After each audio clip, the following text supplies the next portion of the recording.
Welcome back, y'all, and happy Tuesday to you. This is the Bluechip Breakdown, and I'm your host, Bull. Today, we're going to be taking a look at the ACC playoff picture, specifically how it pertains to our Tennessee Volunteers. There's a lot of different situations that can come out of this. We're going to break down three of them today, a little bit more in depth. Please make sure to like and definitely make sure that you are subscribed to the channel because there's a lot of people that are watching us on a consistent basis that are not subscribed. If you look up under this video down to the left, there's going to be a little button right there that either says subscribe or subscribed with a D at the end. If the D is not at the end, you are not subscribed. So please make sure to do both of those things as soon as you come in. Helps us out tremendously. Also, thank you to all the members of this channel. We are going to be opening up more of the all 22. That might just be for the members, or we might do that in a different way. But for this week, you will be able to get the all 22 from the Alabama game. So that's a great way to support this channel. You can also support by scanning the Cash App QR code and donating as little as $1 to this channel. That helps us out so much. Thank you, thank you, thank you. Let's go ahead and jump into it. All right, y'all, this is the current ACC standings. It's just the top 12 teams because the last 4 teams will not make it to the playoffs. But at number 13, we would have Oklahoma. 14 would be Kentucky. 15 is Auburn, and 16 would be Mississippi State. So I think that the SEC can get in 4 teams. If there's a possibility where we only get in 3 because the Big Ten, they're looking pretty strong right now. They might get in 4. And then the ACC, they've got Miami and Clemson.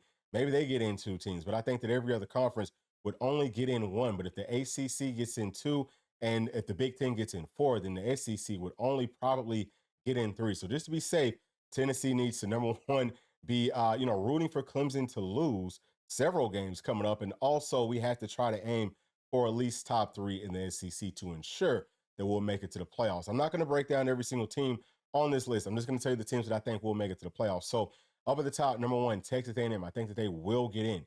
Currently, they are 6-1 overall, 4-0 in the SEC. They had 1 loss, I think, second game of the season to Notre Dame. That's good for them because they've looked very strong after that loss. Coming up, though, they get to host LSU. Then they have to go down to South Carolina. And that game can be tricky because South Carolina is going to be coming off of a bye. After that, they have to go to Auburn, and then they get to host Texas. So I think that Texas A&M might end up winning out. I know that most people might kind of point to that Texas game. That's an old school rivalry, but I think that since the game is going to be at A&M, that A&M is going to win that ball game. But I like how they're built on both sides, both fronts. They've got really strong fronts. They've got 2 quarterbacks that can operate at a high level. They've got playmakers pretty much on both sides of the football. I think that they can get it done at a really high level. I also really like Coach Elko. He knows how to get things done. So I do think, again, that they will more than likely end up winning out. But I could see a situation where maybe they lose 1. If they only lose 1, they're still in. Biggest thing for them is going to be to beat Texas, which, again, I think that they will do. Now let's scroll on down to number 3. Okay, we have UGA. They're going to be 6-1 overall, 4-1 in the SEC. We all know that they lost to Alabama a little bit earlier in the season, but they did go down to Austin and beat the number 1 team in the country with Texas. So that win right there is going to help them out tremendously. Coming up, they have a bye week. Then after that, they get to go down to Jacksonville to face Florida at a neutral site. I think that Florida could definitely pose some problems to UGA. Then they have to go to Ole Miss. After that, they're going to be hosting Tennessee. And finally, they are going to be hosting Georgia Tech. So I could honestly see Georgia losing any of these games. I could also see them winning all these games. But I'm going to say right here, just for the sake of this video, that they lose to our Tennessee Volunteers. I think that Tennessee can get things done. But hey, man, look, Georgia is starting to pick things up. The main issues that I saw with them earlier in the season that we're kind of still seeing is that not great at running. So versus Texas, they did run for 100 yards even, but they held Texas to 29 yards rushing. That was another part of it. I said, man, look, their defense ain't stopping nobody on the ground, but maybe they're starting to pick it up, or maybe they're just like we have, touched on several times with Texas. They have a scheme that once you kind of figure it out, Sark tends to get a little bit too cute, and that's his downfall. That's to his detriment. I think that helped Georgia out significantly in that game. Everyone's, kind of overhyping him, I think, at this point, but that's what they do with Georgia. We saw that kind of coming into this season. We saw what Alabama did to him in the first half of that game. Yeah, Georgia kind of clawed back, and they've looked maybe better since then. Not really. I'd say really only in that Texas game is when I was more impressed with what Georgia's doing, but I still think that they might stumble a couple of times. But again, we're just going to say that they only lose 1 more game in the first situation. We will be going through 3. We'll say that in the first situation that they will lose to our Tennessee Volunteers. Now let's talk about Tennessee. Okay, 6-1, a lot of 6-1 teams in the SEC. Things can get very tricky. We will also bring up a situation where there's several 10-2 teams. But We're 3-1 in the SEC. We all know that we lost to Arkansas, coming off of a very big win over Alabama last week, and we'll touch on that some more here in just a minute. But for the schedule coming up, okay, we're on a bye this week. Then we get to host Kentucky. I think the Tennessee wins that game. Then we get to host Mississippi State. Tennessee wins that game. Then we have to go down to Athens. I think the Tennessee wins that game. And then we had to go to Vanderbilt. That's going to be another tough game, but I feel like Tennessee will win that one as well. So whenever I look at Tennessee, the reason that I have so much confidence that we can go down to Athens and win and really even beat anybody, the reason I think Tennessee is so dangerous, probably the scariest team for anybody else in the whole country is because, number one, we had the best defense in the entire country. I don't think that that's really up for debate. If you've been paying attention, and P and I watch all the, we watch the all 22 stuff from several different teams. And I can tell you right here, right now, that Tennessee's defense from, front to back end is elite. People say that, well, the weak part of this defense might be the secondary. But we've proven that that's not really a weak point of that defense. So defense is elite. The running game is always there. If you look at the actual running stats, I think Tennessee might be at like number 5 or number 6.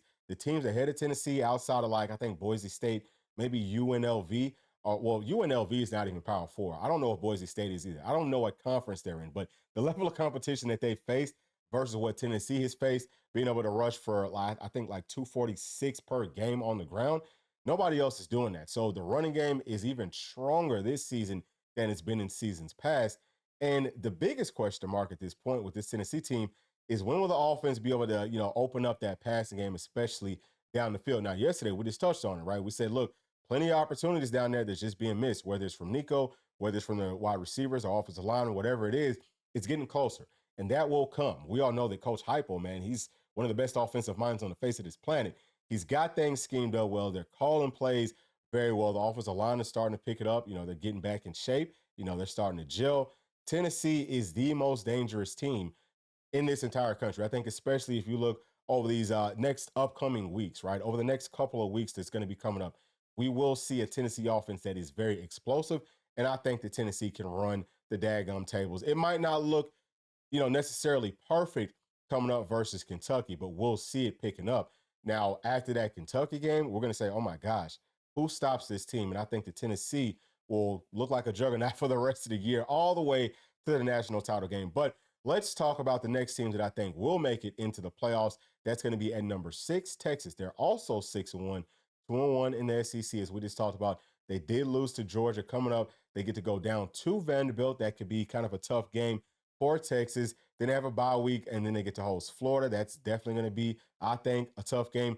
Then they get Arkansas, who's going to be coming off of a bye. They have to go down to Fayetteville. That's a game that I could maybe see Texas stumbling in. After that, they get to host Kentucky, and then, like we talked about, it's going to be going down to Texas A&M for the final game that I think that Texas will lose. Just for the sake of this first situation, I'm going to say that Texas only loses to A&M. But at this point in the season, with all these SEC games that they've got back to back to back to back, we'll see, can they kind of deal with that? Because I was not impressed with them versus Georgia. Georgia made them look better, or Georgia made themselves look better versus Texas than I think Georgia actually is. But I do have Texas potentially, more than likely making it to the playoffs. Now, the last team that I think will make it to the playoffs from the SEC is at number 8, Alabama. Now, they are 5-2 overall currently, 3-2 in the SEC. They lost to Vanderbilt and Tennessee. So the state of Tennessee did sweep Alabama. That's really big for us, but I don't think that they'll lose another game for the rest of this season. So the next one's going to be hosting Missouri. Then they have a bye week. Then they have to go down to Baton Rouge. That's going to be a tough game, but I think that they will win. And also LSU is going to be coming off of a bye. After that, they get to go to Oklahoma. That should be a very easy win for Alabama. Then they get to host Auburn. So again, I think that they're going to end up winning out. Now let's take a look at how things will kind of pan out for my first situation. Number 1 is Texas A&M, and they're going to be playing up against our Tennessee Volunteers in the SEC Championship. As I said earlier, I fully expect for our Vols to run the tables all the way to a national title. At number 3, we're going to have Georgia. 4 is going to be Alabama. And then at number 5, I have Texas. Now, I'm going to tell you why I have things kind of ranked the way that I do.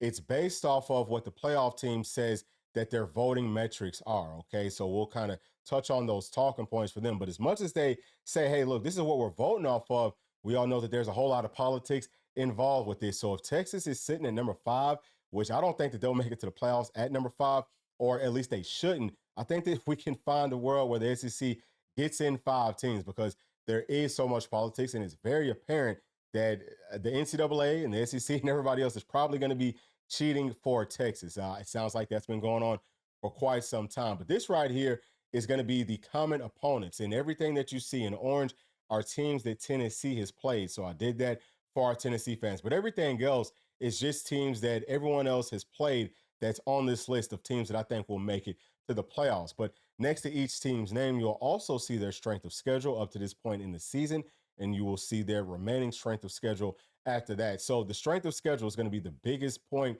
of voting for the playoff team. And the strongest strength of schedule would go to Georgia at this point, just based off of how things are kind of slotted, but that is subject to change.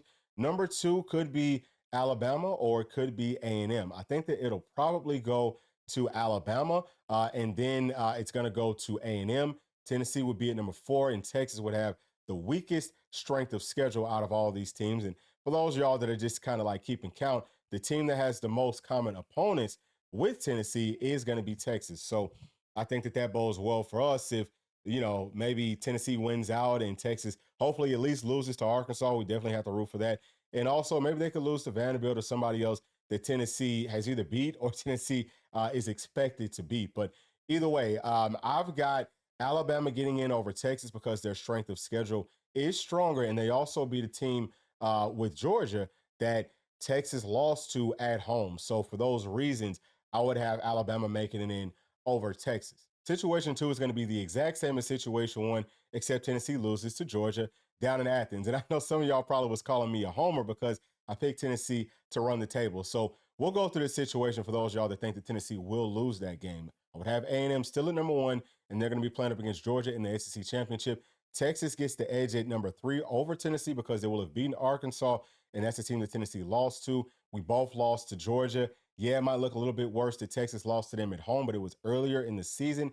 Tennessee loses to them on the road, but it's later in the season, and I think that that does kind of play a factor. Now, the biggest thing for Tennessee, if something like this happens, is Nico needs to look good. Our passing game down the field needs to look very good, because for us to get in over Alabama, of course, we did beat them head-to-head, but they would have the edge in the strength of schedule, which I think that might carry more weight with these guys. I don't know how they're going to vote on this, but we need to show that our offense can generate points. And if we lose to Georgia in Athens, it needs to be very close. If that happens, Tennessee is going to be at number 4, and I think that Tennessee would most definitely get into the playoffs. Situation 3 is everybody's nightmare, where there's several 10-2 teams in the SEC. We're only going to be focusing on 5, but if it plays out this way, it'll probably be 6 to 7 10-2 teams in the SEC. So this could get very messy. But you got to go back to what the playoff team said that they're going to be voting off of, right? They said strength of schedule, head-to-head, common opponents. So strength of schedule sounds like that carries the most weight. Georgia's at number 1. They'll probably have the strongest strength of schedule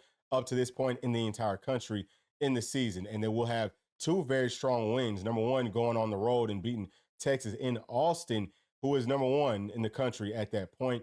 Then also hosting a Tennessee team that they will have beaten, because we're going to say that, Tennessee loses to Georgia in this situation. We're basically correlating situation 2 into situation 3. Tennessee would probably be top 3 at the point that Georgia beats us. So that would definitely have them at number 1. And I've got them playing up against A&M in the SEC Championship, because A&M will still have beaten Texas, but they will have stumbled to somebody before they beat Texas. It could be LSU. All right, if that happens, then we'll probably see LSU bump up a lot, but I still think that LSU would end up losing probably 2 more games before the season is all said and done. So A&M, they might still get in. It's either going to be LSU or it's going to be South Carolina. We said that game could be tricky because South Carolina is going to be coming off of a bye. The game will be at South Carolina. So I could see A&M at 2, but I could also see Tennessee at 2. Right now I have them at 3. The reason that they are at 3 over Alabama, number 1, is going to be because we beat them head-to-head. But I would have Alabama winning out up to this point in the season. So that could mean a whole lot also to the people voting on this stuff.